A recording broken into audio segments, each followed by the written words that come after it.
Hay una historia en el corazón de la Biblia que casi nadie recuerda. No aparece en los sermones del domingo, no figura en los catecismos infantiles, no se enseña en las escuelas de teología como ejemplo de virtud ni de fe. Y sin embargo, está ahí, grabada en el libro de los jueces, con una precisión casi incómoda, como si alguien hubiera querido que el mundo supiera lo que ocurrió, aunque el mundo prefiriera mirar hacia otro lado. Es la historia de un hombre que mató a 70 personas sobre una misma piedra. 70. No en batalla, no en guerra abierta, sobre una piedra, una por una, o quizás todas a la vez, en una ejecución fría, calculada, deliberada. Y lo más perturbador no es el número, lo más perturbador es que eran sus hermanos. ¿Cómo llega un hombre a ese punto? ¿De qué hay en el interior de un ser humano para que sea capaz de mirar a los ojos a alguien que comparte su misma sangre, su mismo padre, tal vez su misma infancia, y quitarle la vida sin que le tiemble el pulso? ¿Y qué nos dice esa historia, escrita hace más de 3000 años, sobre los mecanismos del poder, sobre la ambición, sobre las estructuras ocultas que mueven a los hombres cuando nadie los está mirando? Hoy vamos a adentrarnos en la historia de Abimelech, un nombre que significa, según los eruditos hebreos, mi padre es rey. Una ironía que, como veremos, lo define todo. Para entender a Abimelech hay que entender primero a su padre, y su padre es uno de los personajes más fascinantes de todo el Antiguo Testamento. Gedeón, el juez de Israel, o el hombre que venció a los madianitas con solo 300 guerreros y antorchas escondidas en cántaros de barro. Una figura que los textos presentan con una ambigüedad extraordinaria.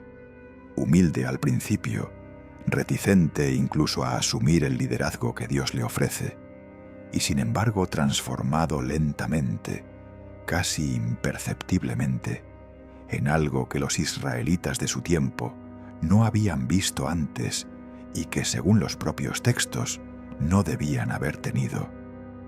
El libro de los jueces nos dice que cuando el pueblo de Israel, agradecido por la victoria sobre los madianitas, se acercó a Gedeón y le ofreció gobernarlos, él respondió con palabras que suenan nobles, incluso santas.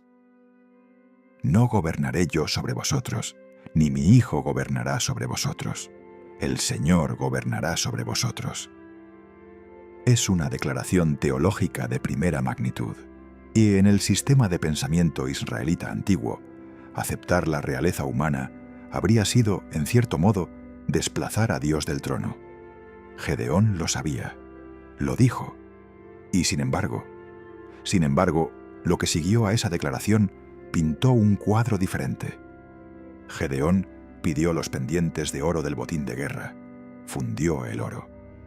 Fabricó un efod, una vestimenta o un objeto ritual de naturaleza incierta, en el que todo Israel terminó prostituyéndose, según la expresión bíblica. Gedeón tuvo muchas mujeres. Tuvo 70 hijos. 70. Un número que en la simbología bíblica no es accidental. Y tuvo, además, una concubina en Siquem, una mujer que no era su esposa principal, una mujer de una ciudad que tenía su propia historia, su propio peso político y religioso. Con esa concubina tuvo un hijo al que puso un nombre cargado de significado, Abimelech. Los textos no nos dicen qué pensaban los otros 69 hijos legítimos de Gedeón cuando miraban a ese medio hermano nacido de una concubina siquemica. Los textos no nos dan los diálogos íntimos, las miradas cruzadas en los pasillos de la casa paterna, los susurros que tal vez circulaban entre los hijos legítimos cuando nadie podía oírlos. Pero algo podemos imaginar, algo podemos intuir, precisamente porque la historia que viene después tiene la lógica despiadada de las cosas que se han estado incubando durante mucho tiempo antes de explotar. Gedeón murió. El texto lo dice con la sobriedad característica del libro de los jueces. Murió Gedeón, hijo de Joás, en buena vejez, y fue sepultado en el sepulcro de su padre Joás, en Ofra de los abiezeritas. Y añade, o con una economía narrativa que debería hacernos detener un momento. Después que murió Gedeón, los hijos de Israel volvieron a prostituirse yendo tras los Baales y pusieron por su dios a Baal Berit.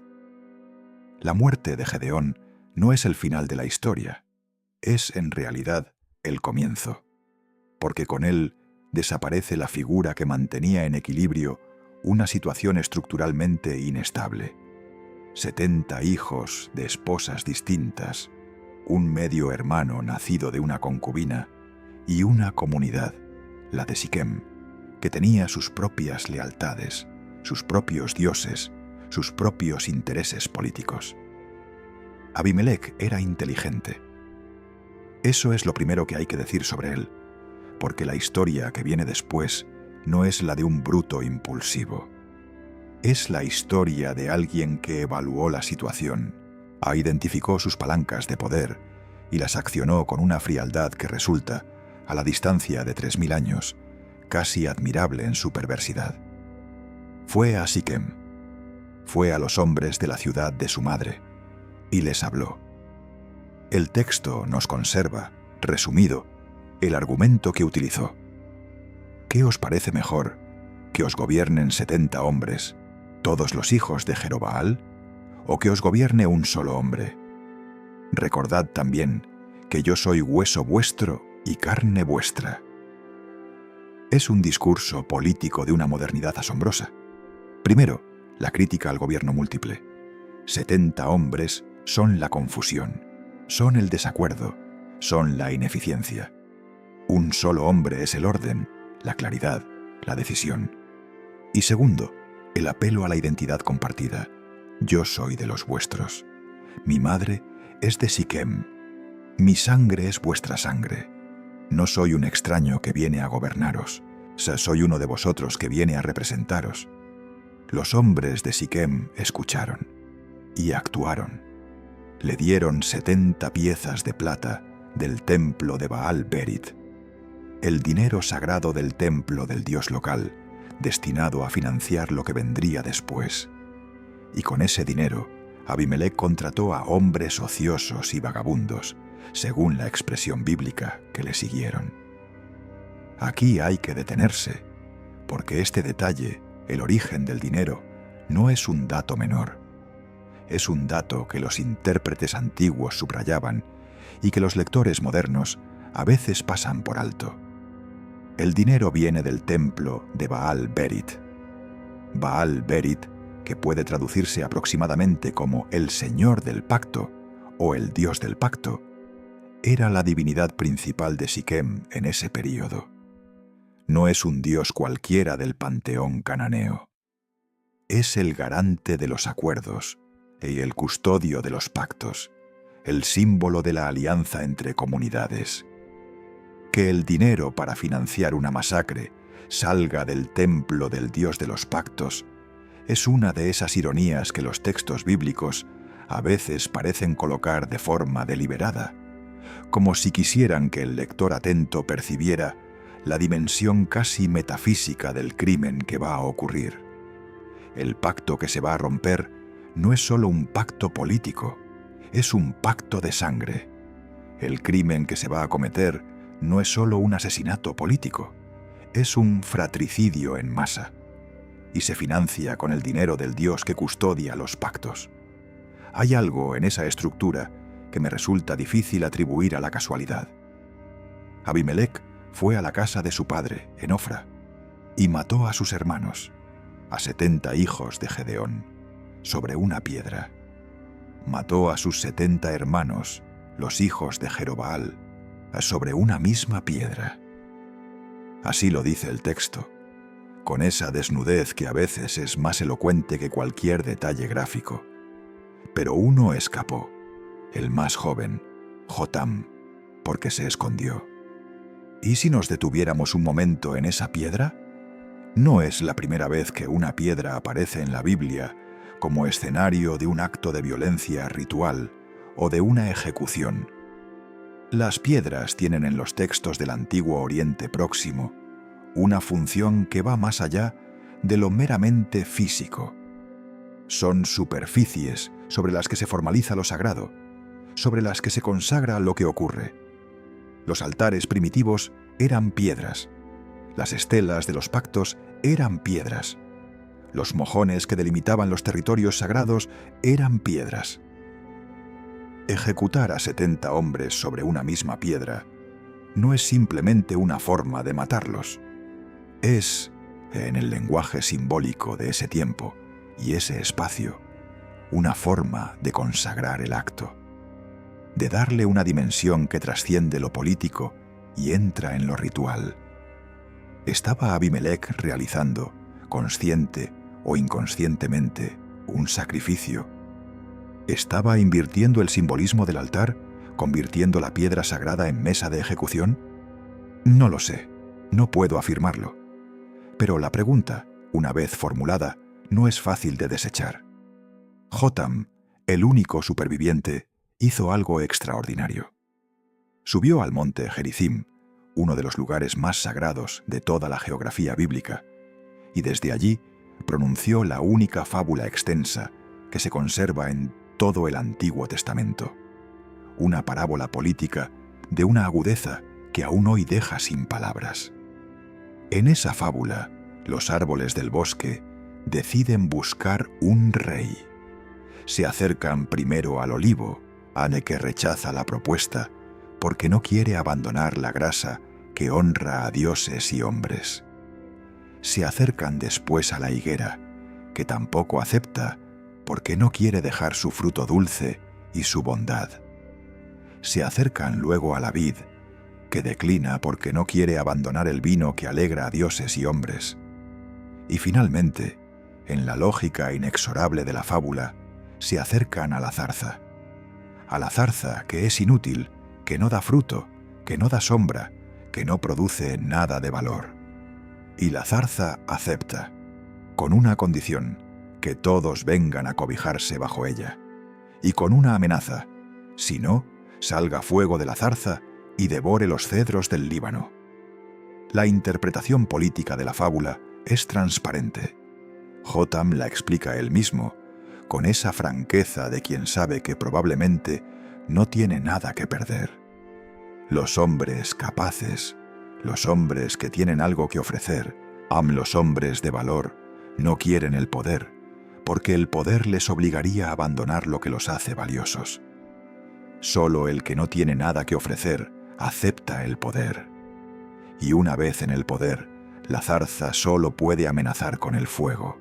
No puede dar sombra, no puede dar fruto, solo puede destruir. Hay en esa parábola una filosofía política que los académicos han estudiado durante siglos. Pero lo que me interesa no es tanto su dimensión teórica como su dimensión personal. Jotam acababa de ver a 70 de sus hermanos ejecutados. Acababa de esconderse para salvar su vida. Y en lugar de huir en silencio, subió al monte más sagrado de la región y pronunció un discurso. ¿Qué tipo de hombre hace eso? ¿Qué tipo de valentía o de desesperación o de certeza de tener razón lleva a alguien a ese acto?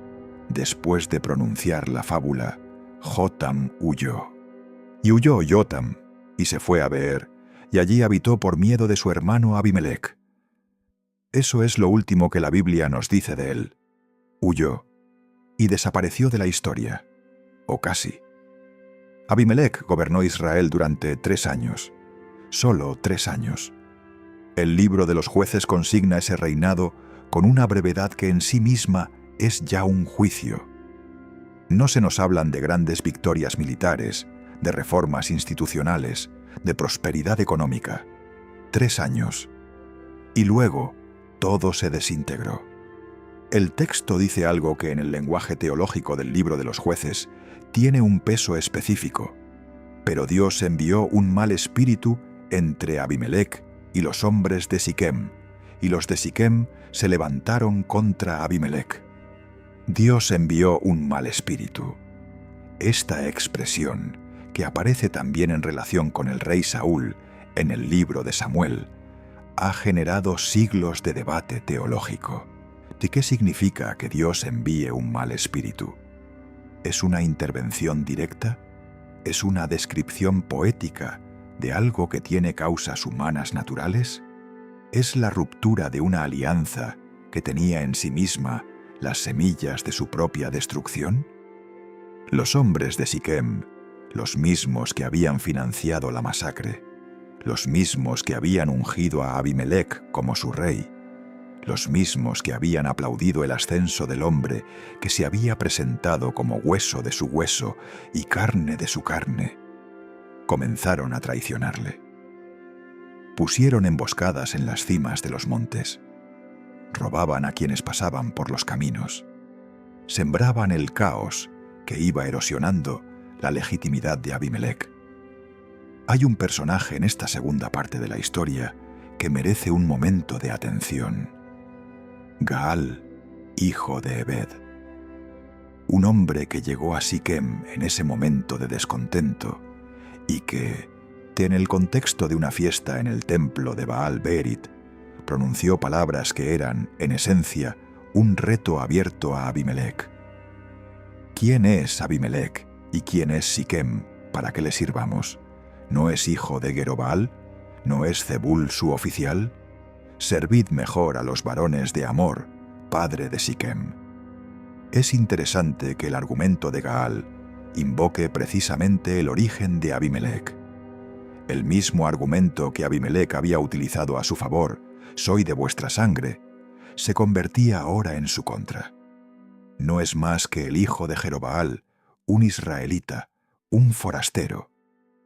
La identidad que había sido la palanca del ascenso se convertía en la palanca del derrumbe.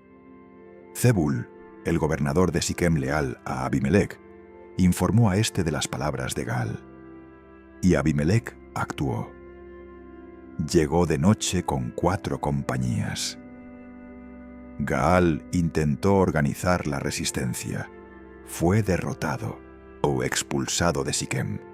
Y entonces Abimelec destruyó la ciudad. La arrasó. Sembró sal sobre sus ruinas. Sembrar sal sobre las ruinas de una ciudad es un acto que aparece en diversas tradiciones del antiguo Oriente Próximo.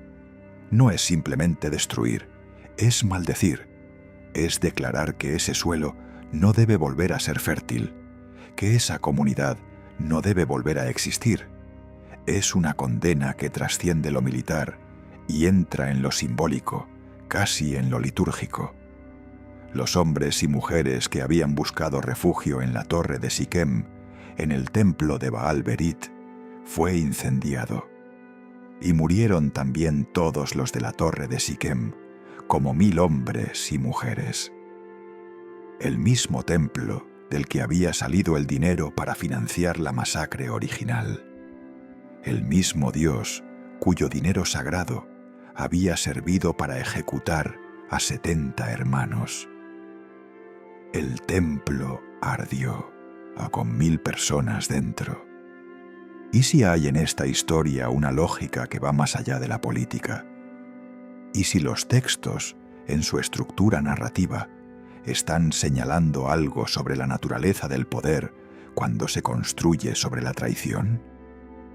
¿No sería descabellado pensar que los redactores del libro de los jueces, esos autores que trabajaban con una teología muy consciente de los patrones históricos, estaban construyendo deliberadamente un relato que mostraba cómo el poder obtenido mediante la violación de los vínculos más sagrados, la familia, el pacto, la lealtad, contiene en sí mismo las semillas de su propia destrucción? Abimelec obtuvo el poder usando el dinero del Dios del pacto para romper el pacto más fundamental, el de la sangre, y murió, como veremos en un momento, de una forma que los textos parecen diseñar cuidadosamente para subrayar esa misma lógica. Después de Siquem, Abimelec marchó sobre Tebes. Otra ciudad, más destrucción. Pero en Tebes había una torre fuerte a la que se refugió la población. Y cuando Abimelec se acercó a la puerta de la torre para incendiarla, una mujer dejó caer sobre la cabeza de Abimelec un pedazo de muela y le quebrantó el cráneo. Una mujer, un fragmento de piedra de molino, una muela, no una espada de guerrero, no una lanza de soldado, una piedra de molino arrojada por una mujer anónima desde lo alto de una torre. Eso es lo que termina con Abimelec. Y la reacción de Abimelec ante esa herida mortal es, quizás, el momento más revelador de todo el relato. Llamó apresuradamente a su escudero y le dijo: «Saca tu espada y mátame, que para que no se diga de mí, le mató una mujer». El escudero lo atravesó con la espada, y Abimelec murió. Sus últimas palabras son una preocupación por la narrativa, por el relato que quedará de él. No hay arrepentimiento, no hay reconocimiento de los crímenes cometidos, no hay una última invocación a ningún dios. Solo el cálculo frío de que ser matado por una mujer es una deshonra que no puede permitirse. Incluso al borde de la muerte, Abimelec está gestionando su imagen, pero no lo logró. El texto lo registra de todas formas. La historia lo recuerda de todas formas. Murió a manos de una mujer anónima cuyo nombre ni siquiera se conserva, y su escudero solo fue el instrumento de un final que ya era inevitable. El texto del libro de los jueces concluye esta historia con una frase que funciona como una firma teológica. Así pagó Dios a Abimelec el mal que había hecho a su padre, matando a sus 70 hermanos. Y todo el mal de los hombres de Siquem lo hizo Dios volver sobre sus cabezas, y sobre ellos vino la maldición de Jotam, hijo de Jerobal. La maldición de Jotam, pronunciada desde el monte Gerizim, cumplida hasta el último detalle. Permíteme ahora abandonar por un momento la narración lineal y explorar algo que los comentaristas bíblicos convencionales rara vez abordan con la profundidad que merece: la dimensión arquetípica de esta historia. La historia de Abimelec no es solo la historia de un hombre en la Palestina del siglo XII a.C., si aceptamos las cronologías convencionales. Es un patrón que aparece, con variaciones, en tradiciones culturales de todo el mundo antiguo. El hijo ilegítimo que asciende al poder, eliminando a sus rivales legítimos. El usurpador que construye su reino sobre la sangre de su propia familia. El tirano que nace de la unión de dos mundos, de dos culturas, de dos sistemas de valores, y que no pertenece plenamente a ninguno de los dos. En la mitología griega, Crono devoró a sus hijos para evitar que le arrebataran el poder. Zeus sobrevivió y finalmente derrocó a su padre. El miedo al sucesor, el instinto de eliminar al rival antes de que pueda eliminarme, es uno de los temas más constantes del pensamiento mítico humano. En la tradición mesopotámica, los textos reales están llenos de historias de hermanos que se enfrentan por el trono, de hijos que conspiran contra padres, de legitimidades disputadas. La lista de sucesión asiria y babilónica es, en muchos períodos, un catálogo de fratricidios y parricidios. En Roma, la historia de Rómulo y Remo, el fundador de la ciudad que mató a su hermano gemelo en el momento mismo de la fundación, lleva en sí misma la misma lógica. El poder no puede compartirse. La legitimidad no puede dividirse. Uno debe morir para que el otro reine. ¿Y si Abimelec no es simplemente un personaje histórico, sino también un símbolo? ¿Y si la historia que los redactores del libro de los jueces nos transmitieron con tanta precisión narrativa es también una reflexión sobre algo que esos hombres reconocían como un patrón universal de la condición humana? ¿No sería la primera vez que la Biblia utiliza una historia histórica concreta para articular una verdad que trasciende esa historia concreta? Es, de hecho, uno de los mecanismos narrativos más característicos de toda la literatura bíblica. Pero hay algo más en la historia de Abimelec que me ha ocupado durante mucho tiempo. Algo que tiene que ver con Siquem, con la ciudad misma. Siquem no es cualquier ciudad en la geografía bíblica.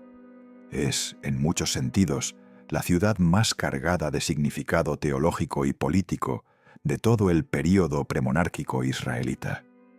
Es la ciudad donde Abraham, el patriarca, se detiene por primera vez después de entrar en Canaán, y donde construye el primer altar que la Biblia registra en territorio cananeo. Es la ciudad donde Jacob compra el primer trozo de tierra que los patriarcas poseen en Canaán.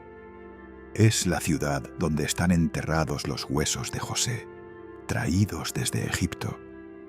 Es la ciudad donde Josué, al final de la conquista, donde convoca a todo Israel para renovar el pacto.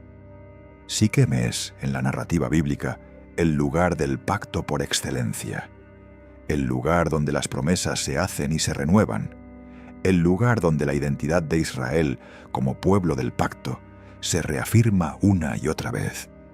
Y es precisamente en Siquem donde Abimelec, financiado con el dinero del templo de Baal-Berit, el dios del pacto, ejecuta a sus hermanos sobre una piedra y reclama el trono. No creo que sea accidental, y no creo que los redactores del texto lo incluyeran sin ser plenamente conscientes del peso simbólico de esa localización. El crimen se comete en el corazón mismo del símbolo más sagrado del pacto israelita. Como si Abimelec no fuera simplemente un ambicioso político, sino el agente involuntario de una profanación de dimensiones cósmicas. ¿Y si hay en la elección de Siquem como escenario del crimen una intención teológica que los textos nos están señalando sin decirla explícitamente? ¿Y si el mensaje no es solo Abimelec era un hombre malvado, sino lo que Abimelec hizo fue una violación del fundamento mismo del orden sagrado que define la existencia de Israel? Hay un detalle en la historia de Abimelec que los comentaristas antiguos señalaban y que me parece de una profundidad considerable: el número 70. 70 hermanos asesinados. Pero 70 es un número que aparece una y otra vez en la narrativa bíblica con una frecuencia que difícilmente puede ser casual. 70 son los descendientes de Jacob que bajan a Egipto, los fundadores de las 12 tribus. 70 son los ancianos que Moisés convoca ante la tienda del encuentro y sobre los que reposa el espíritu profético. 70 son las semanas que el ángel de Daniel indica como el tiempo del cumplimiento de la profecía. 70 son los discípulos que Jesús envía en el Evangelio de Lucas. En la numerología simbólica del mundo bíblico, 70 representa la plenitud del mundo humano.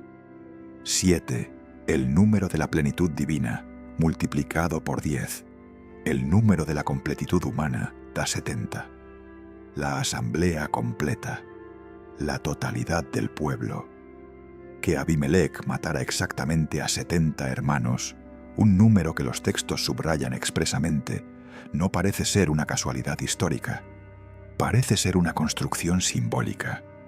Abimelec no mató a sus hermanos, mató a la totalidad, destruyó la plenitud, anuló, o en un acto de violencia sobre una piedra en Siquem, el símbolo mismo de la integridad del pueblo. Y sobrevivió uno, Jotam, el más joven, el que se escondió. ¿Por qué sobrevivió el más joven? ¿Por qué el texto especifica que era el más joven, el menor? En la lógica narrativa bíblica, El menor es con frecuencia el portador del Espíritu, el recipiente de la gracia que los mayores han desechado. Abel frente a Caín, Isaac frente a Ismael, Jacob frente a Esaú, José frente a sus 10 hermanos mayores, David, el menor de los hijos de Jesé. Y si Jotam, el más joven de los hijos de Gedeón, es el portador de la verdad que los demás no pudieron o no quisieron pronunciar. Y si su supervivencia no es simplemente un accidente histórico, sino una función narrativa que los textos están utilizando deliberadamente, permíteme también explorar algo que casi nunca se menciona en las discusiones sobre Abimelec, la figura de su madre. La madre de Abimelec es una concubina de Gedeón en Siquem. No tiene nombre en los textos que se nos han conservado. Es simplemente la concubina de Gedeón en Siquem, o la sierva de Gedeón en Siquem, según las distintas traducciones. Esta ausencia de nombre no es neutral. En los textos bíblicos, la ausencia de nombre frecuentemente señala un estatus subordinado, una figura que existe en el relato en función de otro personaje, no en función propia. Pero hay algo en su invisibilidad que resulta perturbador cuando se piensa bien. Esta mujer tuvo un hijo con el juez más poderoso de Israel.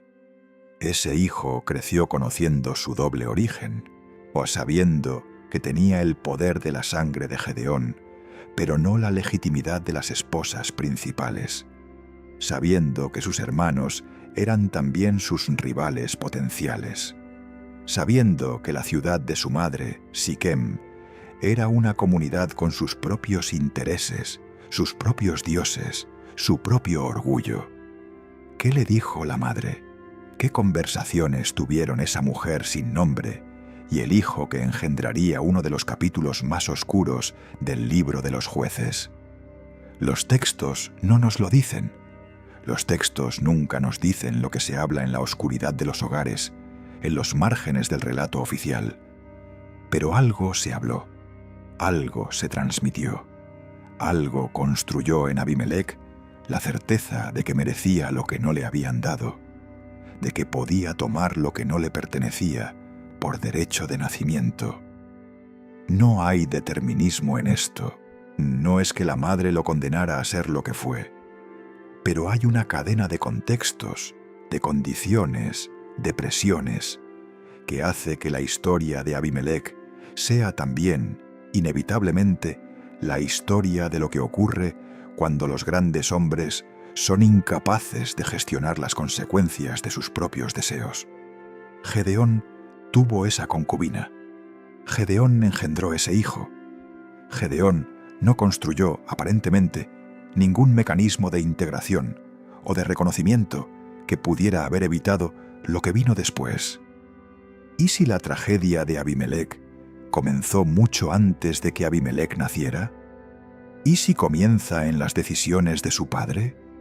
¿Y si la Biblia está diciéndonos, con la sutileza de quien confía en que el lector atento lo entenderá, que las consecuencias de nuestras elecciones privadas pueden extenderse en el tiempo de formas que nunca llegamos a ver? Hay una dimensión de esta historia que los teólogos del período deuteronomista, los redactores que en algún momento de la historia de Israel compilaron y editaron el libro de los jueces en la forma que nos ha llegado, claramente encontraban central la pregunta sobre la monarquía. Israel, en el período que el libro de los jueces describe, es una confederación de tribus sin rey. Tiene jueces, liberadores carismáticos suscitados por Dios en momentos de crisis, pero no tiene una institución monárquica permanente. Y el libro de los jueces, en su estructura general, parece estar debatiendo consigo mismo sobre si eso es bueno o malo. Por un lado, está la teología de la realeza divina. Dios es el rey de Israel, y tener un rey humano es, en cierto modo, rechazar a Dios. De esta Es la posición que Gedeón expresa explícitamente cuando rechaza la corona. Esta es también la posición que Samuel expresará más tarde, con mayor fuerza, cuando el pueblo pide un rey. Por otro lado, está la realidad histórica de que la confederación tribal sin gobierno centralizado producía ciclos de caos, opresión, crisis y liberación que se repetían indefinidamente. La estructura circular del libro de los jueces, con su patrón repetitivo de apostasía, opresión, arrepentimiento y liberación, es en sí misma una crítica implícita a un sistema que no produce estabilidad duradera. Abimelec se inserta en ese debate de una forma particular. Es el primer intento de monarquía en Israel, y es un desastre total. No porque la monarquía en sí sea imposible. El libro de Samuel eventualmente presentará a David como el rey ideal, sino porque este intento específico está contaminado desde el principio. Está fundado sobre el fratricidio. Está financiado con dinero sagrado malversado. Está construido sobre la alianza con un culto extranjero. Carece de la investidura divina. En la teología del libro de los jueces, Abimelec no es simplemente un tirano. Es un antimodelo. Es la demostración de lo que ocurre cuando el poder se busca por los medios equivocados, cuando la ambición personal suplanta a la vocación, cuando la sangre sustituye al espíritu. ¿Y si la historia de Abimelec fue preservada con tanto detalle narrativo precisamente porque los compiladores del texto querían que los lectores de generaciones futuras tuvieran un espejo en el que mirarse? Un espejo que mostrara, con toda la crudeza necesaria, lo que el poder sin legitimidad moral produce inevitablemente. Permítame ahora acercarme a algo que quizás nadie ha pensado de esta manera, o al menos no en voz alta. La historia de Abimelec guarda una simetría perturbadora con otra historia, mucho más conocida, que también está en el núcleo de la tradición bíblica. Caín y Abel. El primer fratricidio. El crimen fundacional que la Biblia coloca en el origen mismo de la historia humana organizada. Caín mató a Abel por el poder. No exactamente por el poder político, pero sí por algo que funciona de forma análoga, el reconocimiento divino. Abel ofreció un sacrificio que fue aceptado. Caín ofreció uno que no lo fue. Y en lugar de examinar las razones de esa diferencia, en lugar de ajustar su forma de relacionarse con lo sagrado, Caín eliminó al rival. Abimelec mató a 70 hermanos por el poder, por el reconocimiento político, por la legitimidad que no tenía por nacimiento. Y en lugar de buscar otra forma de ser reconocido, eliminó a los rivales. La estructura es la misma, el desencadenante es el mismo, la lógica profunda es la misma. Y hay un detalle más que me llama la atención en esta comparación. A Caín, después de matar a Abel, Dios le pone una marca, una señal de protección que paradójicamente preserva su vida mientras lo señala como asesino. Abimelec no recibe ninguna marca de ese tipo, pero muere de una forma que el texto parece calibrar con precisión, a manos de una mujer, con una piedra de molino, en el momento mismo en que intenta repetir el mismo patrón que usó en Siquem, incendiar una torre donde se refugian personas indefensas. El instrumento de su muerte no es el mismo con el que mató.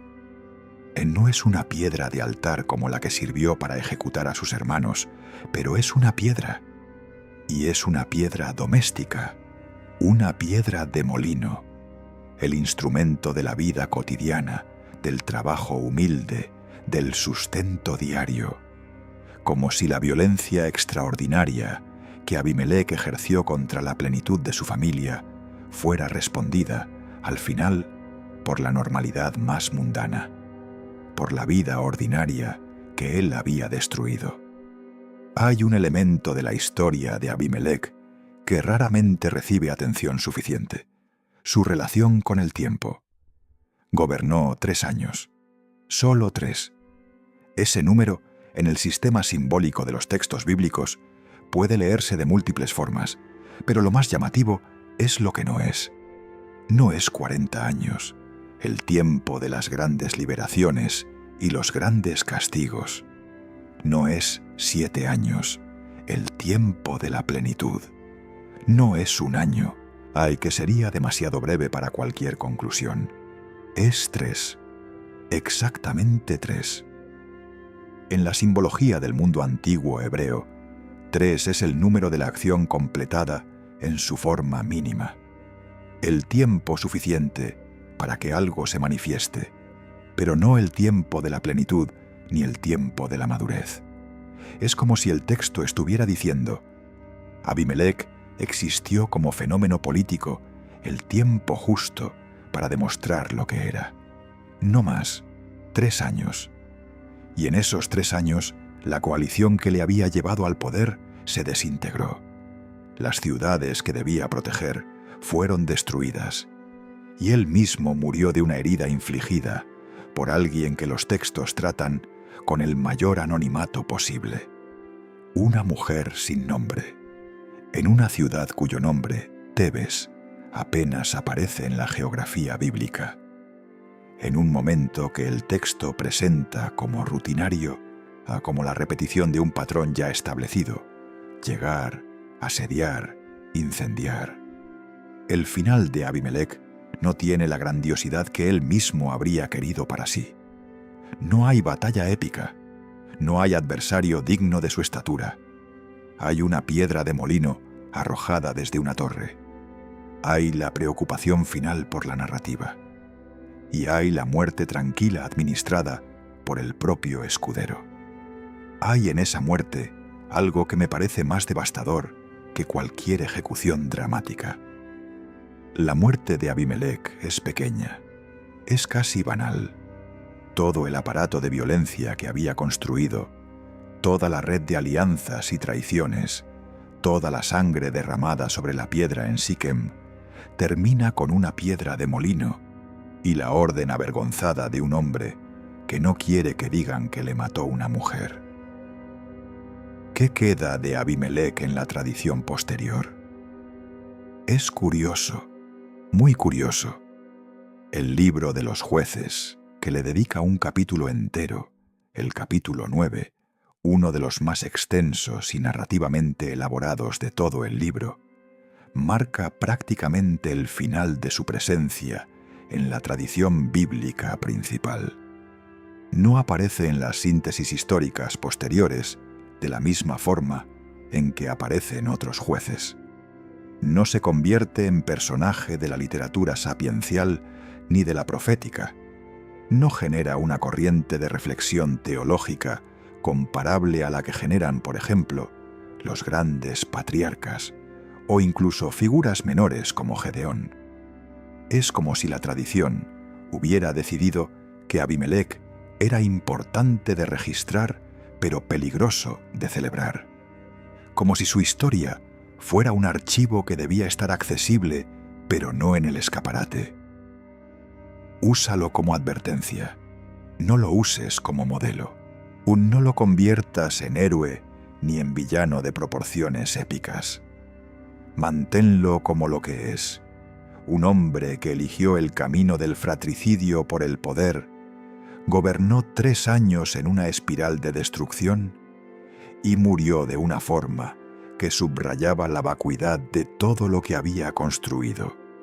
El historiador judío del siglo I, Flavio Josefo, incluye la historia de Abimelec en sus antigüedades judaicas y la elabora con algunos detalles adicionales que no están en el texto bíblico, probablemente basándose en tradiciones orales o en fuentes que ya no tenemos. En su versión, la historia adquiere algunos contornos adicionales, pero la estructura esencial es la misma. El historiador latino no añade nada esencial al relato, lo transmite. Los padres de la Iglesia, cuando citan esta historia, y lo hacen casi siempre en el contexto de reflexiones sobre la monarquía, sobre el poder ilegítimo, sobre las consecuencias de la violación de los lazos naturales. Orígenes, que leía el Antiguo Testamento con la convicción de que cada elemento narrativo esconde capas de significado espiritual, encontraba en la fábula de Jotam sobre la zarza una prefiguración de algo, aunque sus interpretaciones específicas sobre esta historia no son las más elaboradas de su corpus. Es interesante que la fábula de Jotam, que es el corazón teológico del capítulo, haya recibido mucha más atención que el personaje de Abimelech mismo. Hay algo en esa fábula que los lectores de todos los tiempos han encontrado más útil, más transferible, más capaz de iluminar la experiencia política contemporánea a cada época. La zarza que amenaza con el fuego, el poder que viene de quien no tiene nada que ofrecer, el ciclo de destrucción que comienza cuando los que podrían gobernar bien no quieren gobernar y el espacio queda ocupado por quien no debería. Tal vez sea ese el legado más duradero de la historia de Abimelech. No el personaje mismo, sino la parábola que su historia generó. La parábola pronunciada por el más joven de sus hermanos, el único superviviente, el que se escondió y sobrevivió para decir la verdad desde la cima del monte más sagrado. Jotam desaparece después de pronunciar su fábula. Huye a Beer y allí se queda. El texto no nos dice si vivió largo tiempo o si murió pronto. No nos dice si llegó a saber que la maldición que pronunció se cumplió. No nos da ese cierre narrativo de la satisfacción del profeta que ve sus palabras convertidas en realidad. Y Jotam dice lo que hay que decir y desaparece. Hay algo en esa forma de existir en los textos bíblicos que me parece profundamente significativa. Jotam no es un personaje construido para la grandiosidad. No tiene un arco narrativo que incluya triunfo personal, vindicación pública, restauración. Pronuncia la verdad desde la cima de un monte, frente a quienes le matarían si pudieran alcanzarle, y luego desaparece en el anonimato de la historia. Su único legado es esa fábula, esas palabras sobre los árboles que no quieren el poder y la zarza que amenaza con el fuego. ¿Y si hay en esa estructura narrativa un mensaje sobre la naturaleza de quien dice la verdad al poder? ¿Y si los textos, con esa economía característica de los grandes narradores, nos están diciendo que los portadores de la verdad raramente son premiados por decirla, que frecuentemente deben huir, que con frecuencia desaparecen sin ver el cumplimiento de lo que anunciaron? No es una observación exclusiva de esta historia bíblica. Es un patrón que se repite en las culturas más diversas. El profeta que es rechazado en su propia tierra, el filósofo que es ejecutado, el poeta que es exiliado, el testigo incómodo que debe huir para sobrevivir. Jotam se hermanó, sin saberlo quizás, con una larga lista de figuras que la historia ha necesitado, pero no ha sabido cómo agradecer. Permítame formular ahora una pregunta que me parece importante y que rara vez se hace en relación con esta historia. ¿Tenía Abimelech razón en algo? Es una pregunta incómoda. El texto del libro de los jueces, con su marco teológico claro, nos empuja a responder que no. Abimelech es el antimodelo, el usurpador, el fratricida. El texto termina con el cumplimiento de la maldición de Jotam y con la afirmación explícita de que Dios hizo pagar a Abimelech el mal que cometió. Pero si nos alejamos un momento del marco teológico y pensamos en la situación concreta de ese hombre, hay algo que merece consideración. Abimelec era el hijo de Gedeón. Tenía la misma sangre del hombre que había liberado a Israel, que había derrotado a los madianitas, que era reconocido como el más grande juez de su generación. Y sin embargo, por el accidente del nacimiento, por el hecho de que su madre era una concubina y no una esposa principal, estaba excluido de la herencia, de la legitimidad, del reconocimiento. En el sistema de valores del mundo antiguo, esa exclusión era absoluta. No había apelación, no había mecanismo de integración. Si eras el hijo de una concubina, eras el hijo de una concubina. Punto. Es posible que en Abimelec hubiera al principio algo que no era simplemente ambición y crueldad, sino también una rabia de la que tiene algo de comprensible, una sensación de haber sido excluido de algo que merecía por la mitad de su sangre, aunque no por la otra mitad. No estoy justificando lo que hizo. Quiero dejarlo claro. Nada justifica la ejecución de 70 personas sobre una piedra, sean hermanos o no. Pero me interesa pensar en la psicología del proceso, en cómo una herida legítima, el rechazo, la exclusión, la falta de reconocimiento, puede ser canalizada hacia la destrucción en lugar de hacia algo constructivo, en cómo la injusticia sentida puede convertirse en el combustible de una injusticia mayor. Esta dinámica no es exclusiva de Abimelec, o es una de las dinámicas más destructivas de la historia humana. Las ideologías que más daño han causado en el mundo moderno con frecuencia comienzan con una queja legítima, una injusticia real, una exclusión efectiva, y canalizan esa energía hacia la destrucción de quienes son percibidos como responsables de esa exclusión. Y si la historia de Abimelec es también, entre otras cosas, una meditación sobre ese proceso, sobre cómo el resentimiento justificado puede convertirse en el vector de algo mucho peor que la injusticia original.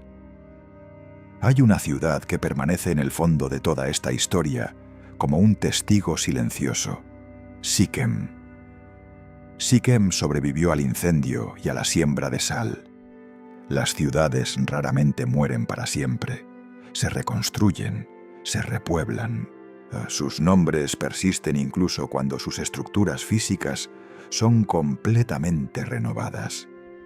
Siquem eventualmente se convertirá, siglos después, en el escenario de otro momento crucial de la historia de Israel: la división del reino, cuando las 10 tribus del norte rechazaron el liderazgo de Roboam y coronaron a Jeroboam en Siquem. El lugar del pacto se convirtió en el lugar de la ruptura del pacto. 2 veces, primero con Abimelec, luego con la división del reino. ¿Es esto solo geografía política? El hecho de que Siquem era un nodo estratégico en la ruta norte-sur de Canaán y, por tanto, un lugar natural para las grandes decisiones políticas.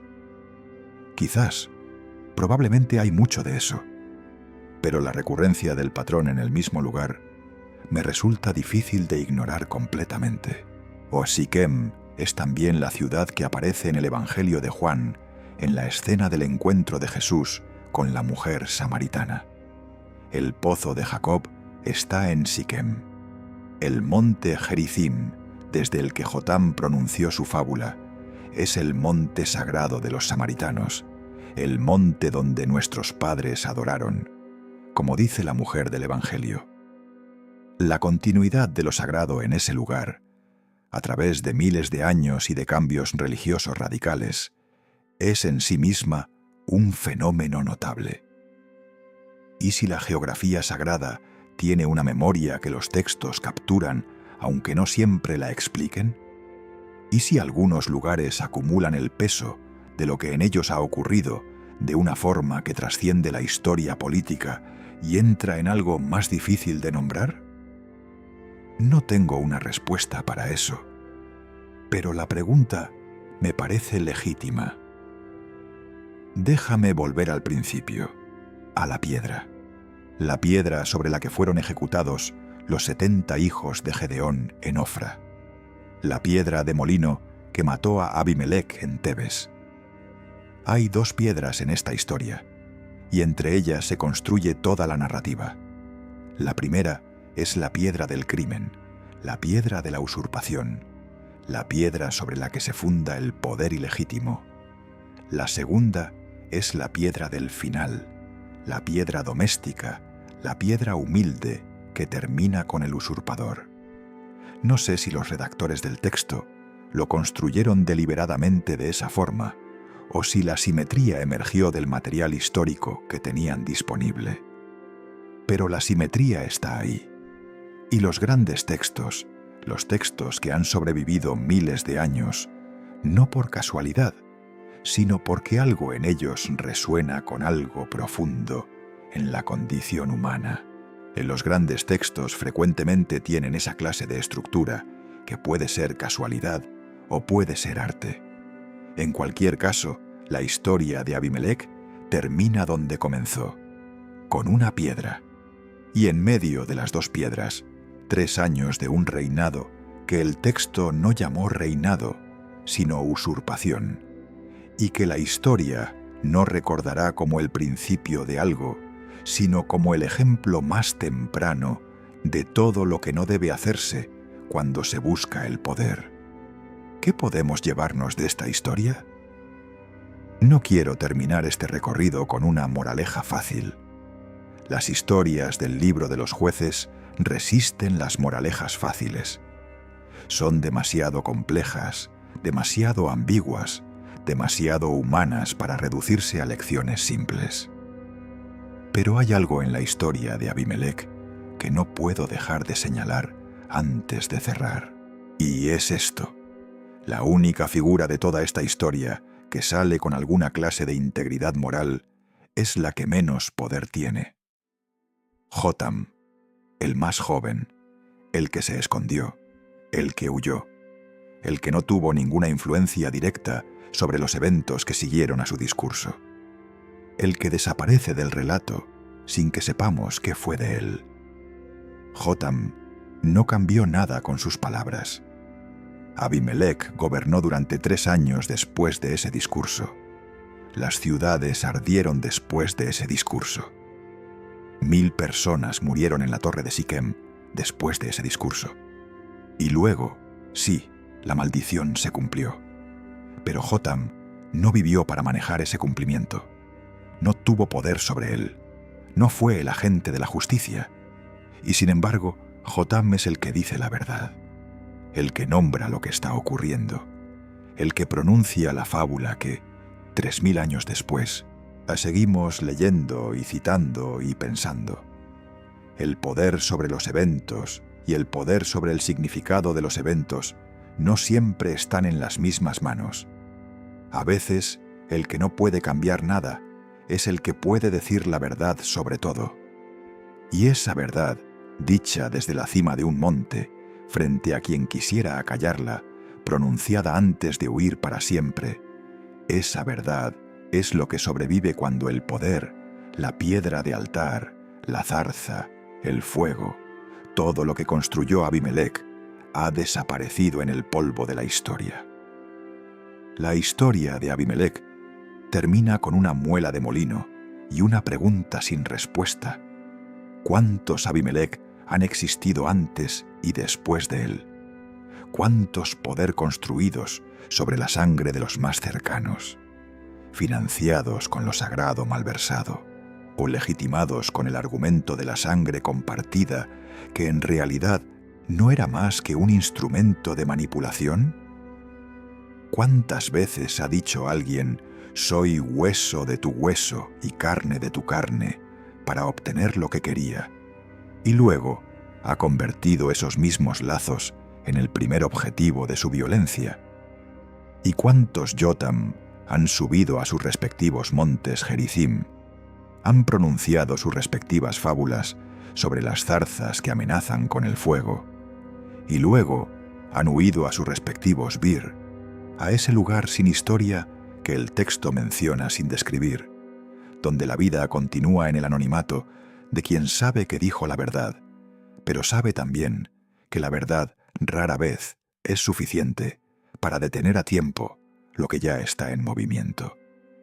Esa pregunta no tiene respuesta que yo pueda darte. Esa pregunta es la que la historia de Abimelech ha estado haciendo durante 3 milenios y seguirá haciéndola. Si algo de lo que hemos explorado hoy ha resonado en ti, si alguna de estas preguntas se ha quedado dando vueltas en algún lugar de tu mente que no sabes bien nombrar, entonces esta conversación ha cumplido su propósito. No el de darte respuestas, el de darte preguntas que valgan la pena llevarse. La historia de Abimelech está en el libro de los Jueces, capítulo 9. Está al alcance de cualquiera, y sin embargo está casi olvidada. Tal vez porque las historias incómodas tienden a olvidarse. Tal vez porque los espejos que muestran demasiado claramente ciertos mecanismos del poder son espejos que preferimos no mirar de frente. Pero los espejos siguen ahí, aunque les demos la espalda.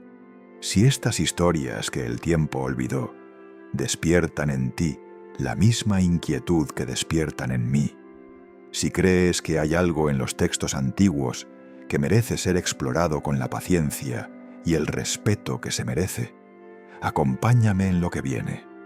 Hay más puertas que abrir, más preguntas que formular, más voces antiguas que esperan ser escuchadas.